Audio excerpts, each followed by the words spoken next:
Hey, everybody. Hey, welcome back to the 53206 cast. I'm Alex. And I'm Meg. And Meg. Yeah. This will be the 200th episode. That's exciting. Of the 53206 cast. Nice. I was listening to some other podcast probably, and somebody mentioned that a quarter of all podcasts have one episode. A quarter of all the podcasts on Apple Podcasts. There must be a lot of people that do one podcast. I think that happens. Okay.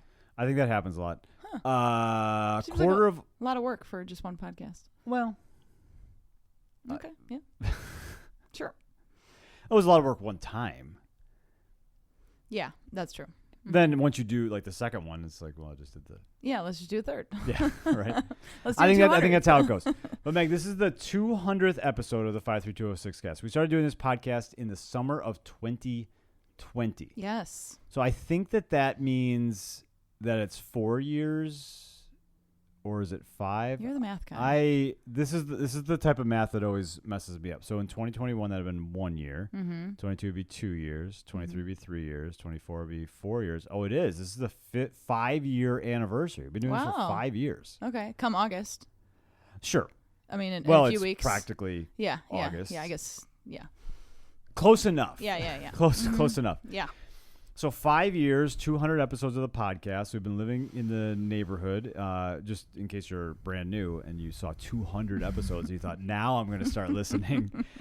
This is a podcast about the inner city. Well, it's about inner cities in general, areas of concentrated poverty. We live in the inner city of Milwaukee, specifically the 53206 zip code, which is the poorest zip code in the state of Wisconsin. 53206 has all sorts of bad statistics associated with it.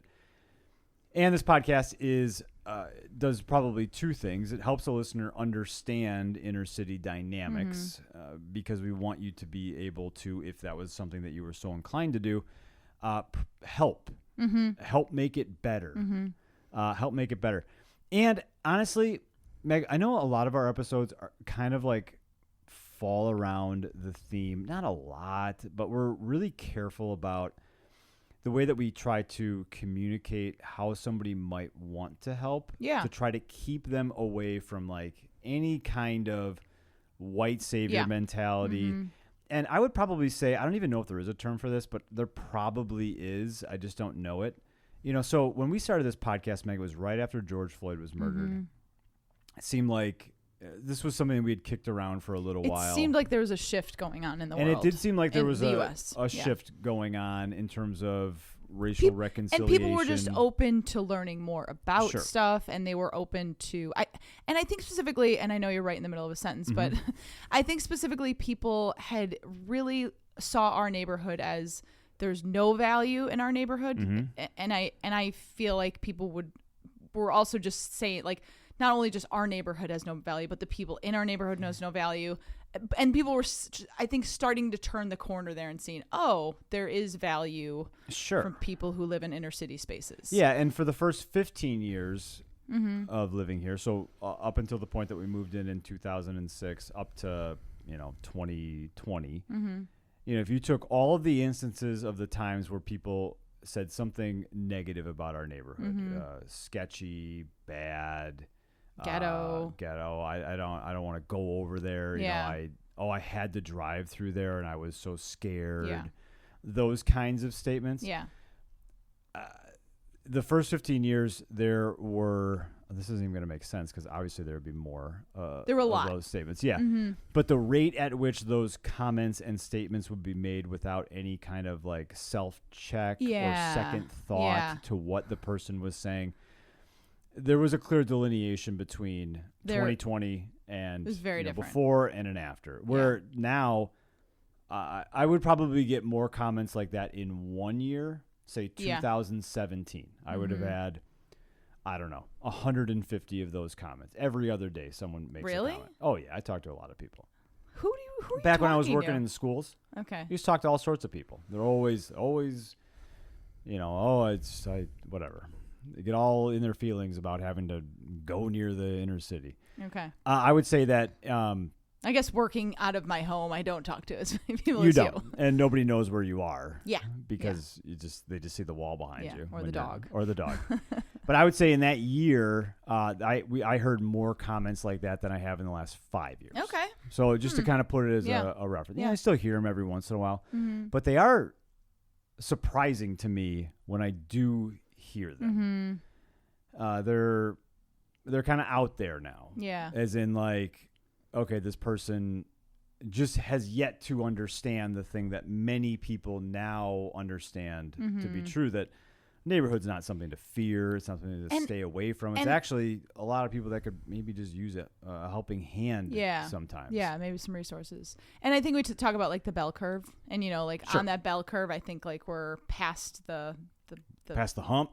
Past the hump and like going down the side. So most of the people have gotten on the bandwagon that people are valuable. Yeah. No matter what they look like. Right. Yeah.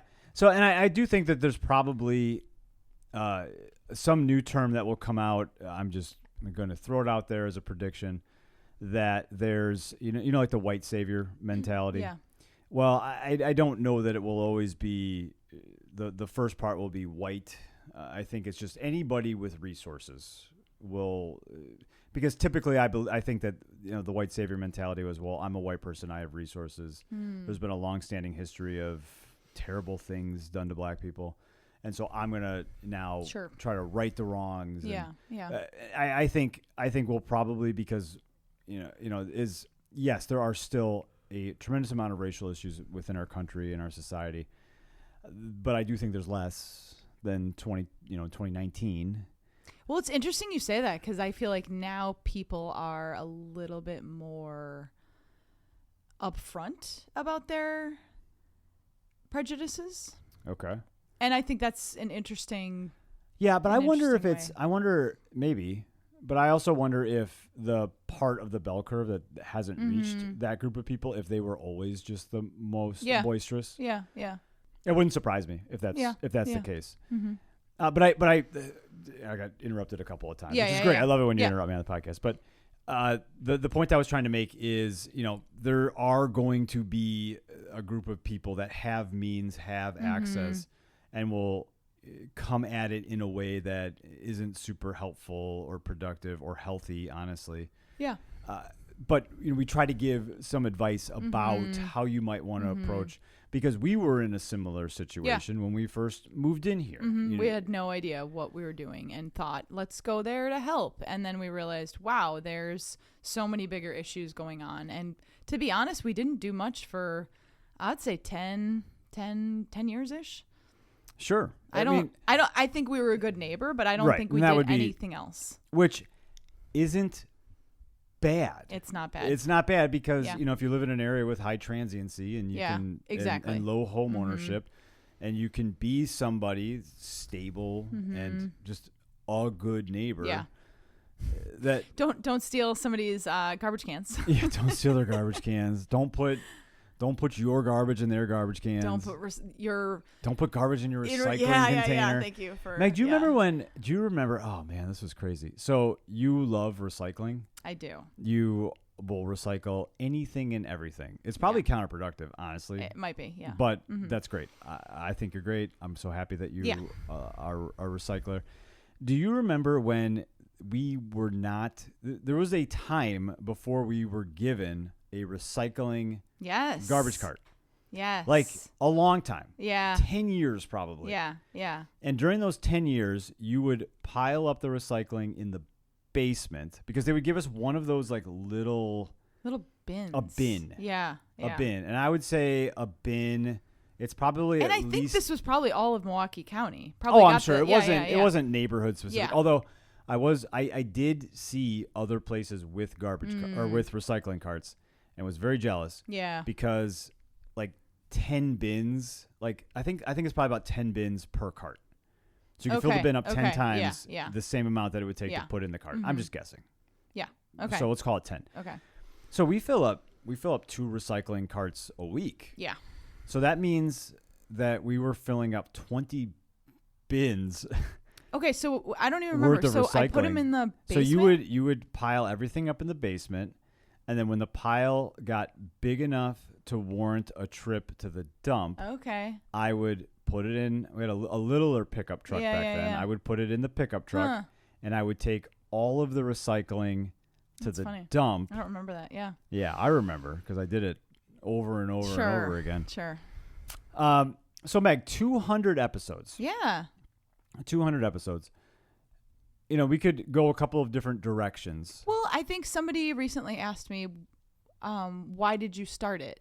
Start what? Start the podcast. Oh, start the podcast. And I think like I love that question because I think we started it because we saw so much good in our community and we wanted to showcase that good. And I feel like I wanted to ask, are we still doing that? I think so. I think so too. Every other episode is about the kids at the garden. Yeah. How great they are. Yeah. Yeah. I would hope that we are. Yeah. I just wanted to If you're a listener and you don't think that we do that, please let us know. We'll make some changes. That was one of the reasons why I wanted to do a podcast. Yeah. I don't know how to say this and come across not arrogant. Yeah. But if you were inside of my head, you would understand that what I'm about to say is not coming from a place of arrogance. In fact, it took a lot to be able to communicate anything about the neighborhood, for me at least. Mm-hmm. But I think the reason why I wanted to start the podcast is I just don't think that you can have, so at that point it would have been 15 years, 14 or 15, whatever, however you want to count it. I think it would have been crazy to have lived somewhere so very different than where you're from for 15 years and have never learned anything. Yeah. Do you know what I mean? Yeah. You can't live somewhere different for 6 months and think that you're like, if you did a semester abroad in Spain and all of a sudden you were going to do a podcast about Spain, I would think, okay, come on. You're probably going to have one episode. I might listen. I might listen to that 1 or 2 episodes. But I think, you live there for 15 years and you navigate your life there and all of these things just like happen, just like in a listener's life, all of these things happen, but they happen in this one specific place. Yeah. And the happenings of those things that happen are different. Yeah. You probably are going to learn something. I like to pay attention. I like to see what's going on. Yeah. And so I think for me, I came to the conclusion, well, you probably do have at least something that you could say about the inner city. And I don't think that there's a lot of people that look like me or you that have an experience where they have something to say. Yeah. And so I think that's why that was one of the big reasons for me that I wanted to do the podcast. Because I think, we would sit around at night and we would talk about what happened in the day. And a lot of what happened, sometimes at least, was neighborhood specific. Yeah. And how we look at it and how we view it and internalize it. And some of the things that other people would look at as reasons to avoid the neighborhood, maybe we saw as actually reasons why it's great. Yeah. And I think what I've gotten out of the podcast is a time to sit and reflect on, okay, what do I need to learn? Where do I need to grow? What am I doing wrong? What are some things that, I'm either getting wrong or I need to dig more into? Sure. And so I think I've just really appreciated the podcast that we can kind of sit here with each other and we can just learn and grow more about where we're at in our social justice journey. I know you hate that saying, but it's just so lame sounding. It does sound lame, but I think when we think about it, we're all in the journey. Again, you hate this, but we're all at different areas, and we can all learn and grow from each other in different ways. There are going to be things that you see that I don't see. There's going to be things that May or Dex. I mean, I remember when in 2020 when there was the Walgreens people, and I don't want to say like the riots were there because they weren't. I mean, people call them like there were people who were outraged, but there were people who are outraged, and the Walgreens was vandalized. Yeah, it was vandalized. Yeah. And I remember like May and Dex being like, well, like, they said something like, well, do Black Lives Matter to everyone? And I was like, well said. And so I think like we can all, there's always going to be parts that we can continue to just push ourselves. And I always appreciate somebody saying, hey, maybe we could look at this a certain way. Maybe we could, just reevaluate why somebody's doing this or why something's like this. Yeah. Yeah. What have you gotten out of the podcast? That's a great question. Thank you. I'm glad that you asked it. I know for me, this might come to as a surprise to you, Meg, but I have a lot of thoughts throughout the day. It's Think funny. a lot about things. It's funny because I feel like why that might be surprising me. Like you said that because you never like talk at all. It never seems like you have any thoughts about anything. And I'm always like, what are you thinking? What are you thinking? What are you thinking? So yes, that's nice to hear. Okay. So this is news to you. It's news. But I do have a lot of thoughts, and lots of things happen, and not everything that happens requires thought and reflection. But I do enjoy the opportunity to be able to try to put those thoughts into words and then say them out loud. Mm-hmm. Again, because I think that was just a funny phrase.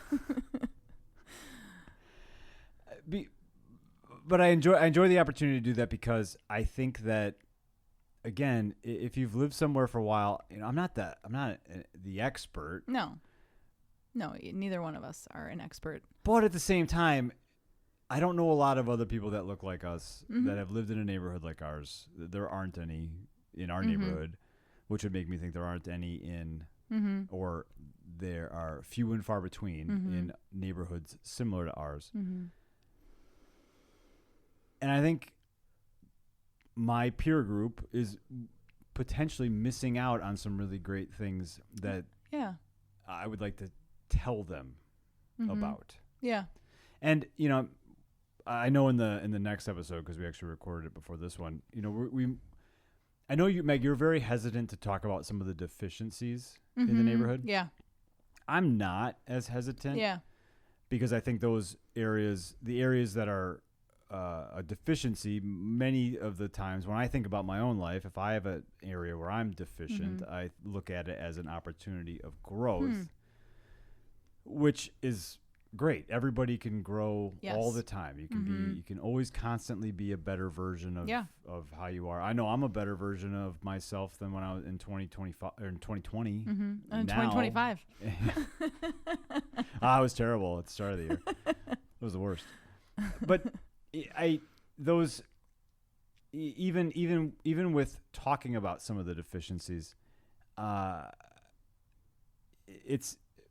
appreciate kind of trying to look at maybe how somebody would argue both sides of an issue, or both sides of, like, if you were to talk about a deficiency or a super great asset of the neighborhood, even to look at both sides of it. Because I think when someone is trying to understand the inner city more, not everybody is going to think the way that I think. Not everyone's going to think the way that you think. And in fact, you think differently than I do about a lot of things.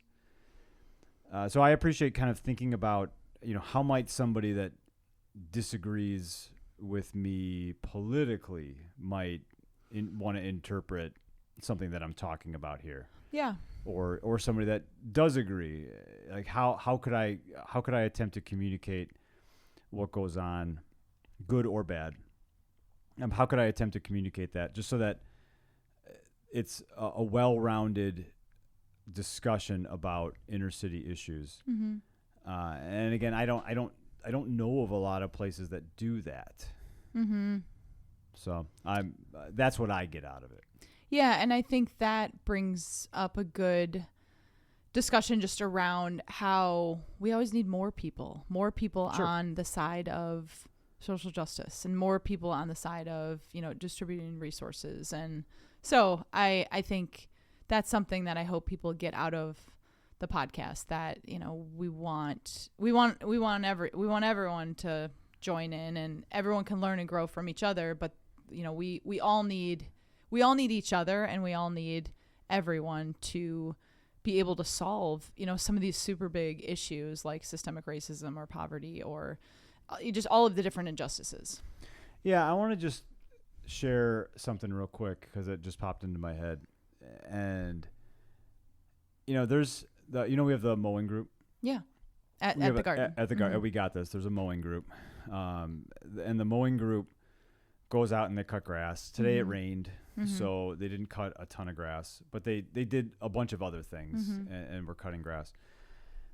And the guy that runs the mowing group, his name is Coach, and Coach is a friend, a guy from one of the schools that he works at. And I'm not going to say his name, but I'm going to talk about him like I did say his name. And if he ever listens and he wants to comment, feel free. I'm not going to say anything bad about him. I like the guy. He's a teacher at the school. Okay. Wait, this is Coach or this isn't Coach? This is a teacher at the school that Coach works at. Okay, got it. So he's been coming out a couple of times. He's been 4 or 5 times. We're only in week 8, so he's probably been, he's been there about half the time. Yeah. He today donated, Meg, how all the kids are always like, can I be a student leader? Yeah, can I make more money? Yeah. All that kind of stuff. By the way, you can have a captive audience of 150 kids and explain in detail how to be a student leader, and they'll still ask you how to do it, even though you just told them how to do it. But today, he and Coach saw some really great work out of some kids. And that guy came up to me because he needed change. He had a large bill that he needed change for. Okay. And he needed change because he wanted to provide the bonuses for the kids that worked really hard. That's neat. Right? Yeah. In nearly every thing that we talk about of the inner city, there's like these two sides to this. So if I'm a child, I'm 14 years old, and I was cutting grass, and it was wet, and it was hard, and whatever. Yeah. I know they did some weeding. They're not used to weed. They're not used to doing weeding. They audibled, and they did a great job. Yeah. That's real nice. It's nice for the kid to get 25 instead of 20, or for the best kid to get 30, or whatever it was decided amongst the group. Yeah. But then, man, I think about him, and it wouldn't surprise me if I think he's a thoughtful person. Yeah. A reflective person. I don't know him. Yeah. But I think he probably is.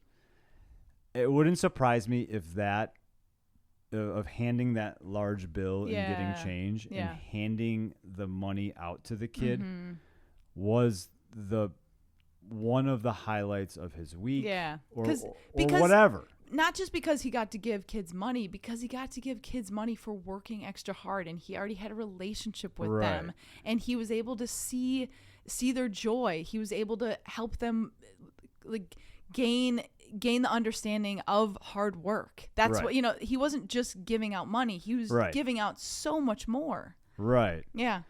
There's like, and you kind of talked about or asked the question about like, well, what do you get out of it? I feel like telling those kinds of stories because I don't think that every person that listens to this should now join the mower group and hand out change. But I will put out there that there was a kid who oh my gosh, he was so proud. He worked hard today.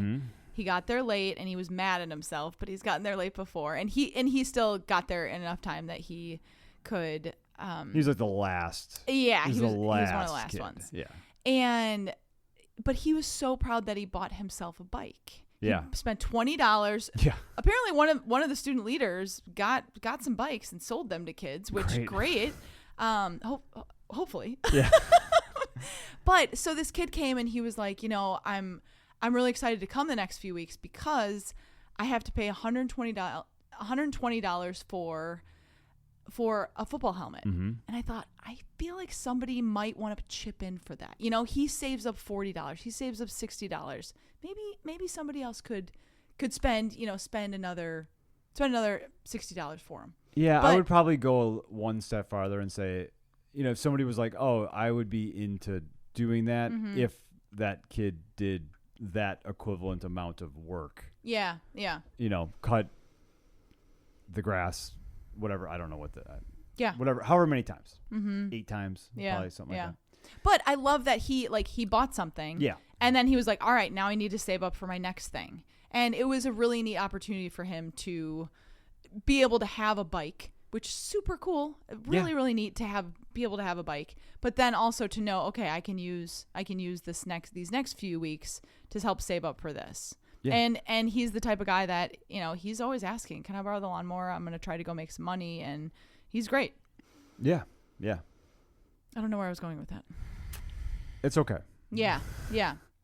So I think, being able to share in those types of situations, those types of stories.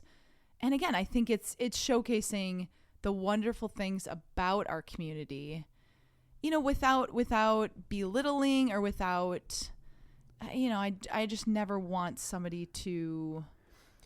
It's such a struggle because and maybe I don't know if deficiencies is the right word. Yeah. But there's things that you're like, it doesn't have to be this way. Yeah. Like, I don't even really want to throw out an example. I was going to just maybe mention that there's a fair amount of substance abuse in our neighborhood. Mm-hmm.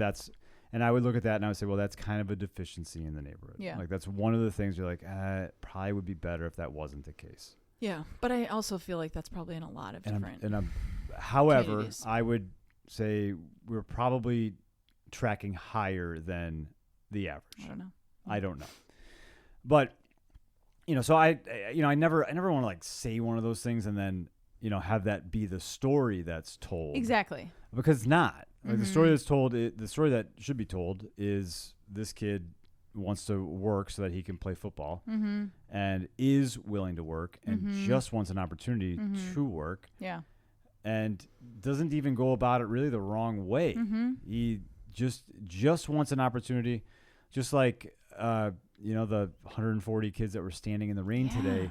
They just wanted an opportunity to work, so much so that they would get there an hour early and stand in the rain for an hour. Hour and a half, and almost 2 hours. We had some, so we had this like ticket, the tickets. We should wrap up here in a second, but kids get a ticket, right? Yeah. So I handed out 100 and this is not the podcast about We Got This. No. I'm just reminding you. No, it's not. But we had, 100 and, like I said, we had about 140. And so I have to give out, you take 140 and you subtract the little kids, which is like 25. And then you subtract your student leaders and you give out like 100 tickets. Well, I gave out like 110 because I'm like, I bet a bunch of people are going to leave like that after I gave them a ticket. Yeah. And even at the end of the line, I told the end of the line, you're probably going to like, I'm out of tickets, but you just stick around. If you want to stick around, stick around. Because there's a pretty good chance you're going to get a spot. Yeah. But we only had like 8 kids. Yeah. I think if I had to guess, they all went in my group. So it was about all the extras. But even when given the opportunity, because all of them could just walk home. They could. Or if they got a ride, they could call their ride and say, it's raining, come pick me up. 8 out of 100 and whatever, 130, 140. Yeah. Yeah, it's such a small percentage. These kids are looking for an opportunity to work. Yeah. And that's incredible. Yeah. I want to say one more thing. I would like to say thanks to our listeners because I really do think that you guys are pushing your own way forward with making the world a better place. And I think by thinking this stuff through and by, changing our biases, by, doing all of the little things and even just by listening to a podcast and taking 20 minutes to think over what's going on in the inner city of Milwaukee, you're making a change. So thanks. Yeah. Yeah. And I would just want to add too, because I've talked to a couple people recently about We Got This, and I'm pretty open about making the point that none of you and I hold no special abilities. None. Zero. You and I possess zero special abilities. I feel like we have very odd special abilities. My special ability is to grow dahlias from seeds. Yes. Okay. So that's facetious to say that we have no special abilities. Yeah. But we do not have the special abilities that would make the things that look like a success from the outside. Things going very well at the garden, great things happening in the neighborhood in general. Anything with the buildings, we don't have. Yeah, you started your housing career. I remember this so well. You started on our house, fixing it up, and you started. One of the first things you did was put in the stairwell. And I remember there was a plank up, so the stairs were taken out. So that you could walk from the first floor to the second floor. There was a plank. Yeah. So that you could get from one floor to the other because the stairs were gone. And you were on your computer, and I was like, "Why are you on YouTube? Like, fix the stairs." And you're like, "I'm learning how to do it." Like that was where you started. So I feel like you've come a long way. They turned out okay. They were. They're actually not correct. Really? But it's hard to tell. Is that why I trip? Well, I'm not going to fix them now. No. It is funny to think about how, even from 5 years ago, because one of the things I was gonna try to do was like listen to one of the first episodes because I thought, it'd be really funny to because it's probably pretty bad. Yeah, it's probably bad. Yeah. Not that this is that great, but it's a step up. I'm sure. I'm sure it's a little better than it was 5 years ago. But that was one of the things I'd wanted to do. But again, there isn't anything particularly special about you or I, except for maybe one thing is that when I was 22, you were 24, I think. Sure. I never know how old you are. We just tried to put ourselves in a position so that we could be around the cause that we cared about. Yeah. That's a good way of saying it. And so, for a listener, if you care about something, just try to be around that thing. And whether that's going to, shops around there or going for walks around there or taking your kids to libraries around there. It can be all sorts of different things. And in fact, I wouldn't even, a lot of times I'm hesitant to even give an example of something that you could or should do because I don't even know most of the people that listen or what they do during the day. But I would say, try to say yes to opportunities to get yourself in close proximity to the things that you care about, the social issues that you care about, because that's likely going to pay dividends if you continue to do it in the long run. And I think an easy way to do that is finding a good nonprofit that is already that would be in that one area. way. Yeah. That's already either doing, in that area or doing what you strive to, what you want to care about more. Yeah. All right, Meg. Time to go. Yeah. Do you have anything you want to plug before we go? No. All right. Well, thanks for listening, and we will catch you next time. Bye. Bye.